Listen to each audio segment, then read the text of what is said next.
seginişleri mihrim düşken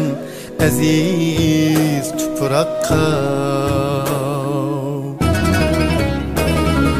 muhabbetlik vatan söygisi egip geldi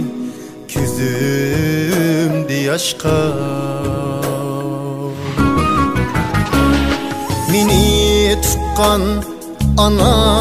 vatanga yetmeydi hiç kessem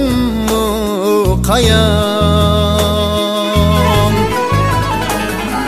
qarzim badur bitmez yetkiçe küzüm yumup ölsem haman qarzim badur bitmez yetkiçe küzüm yumup ölsem haman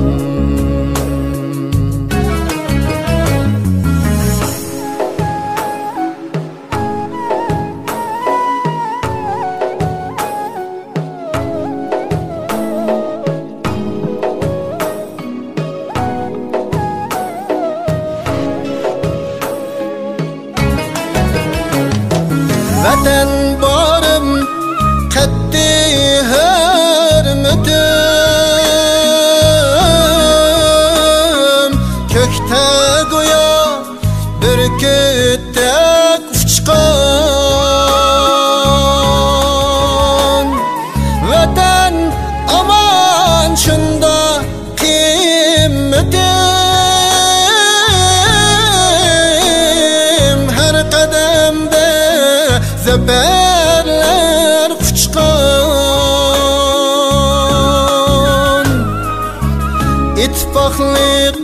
köyü yanlısın sevgi birip bulup kirindaş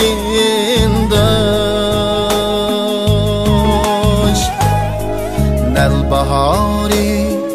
bulbul sayrıson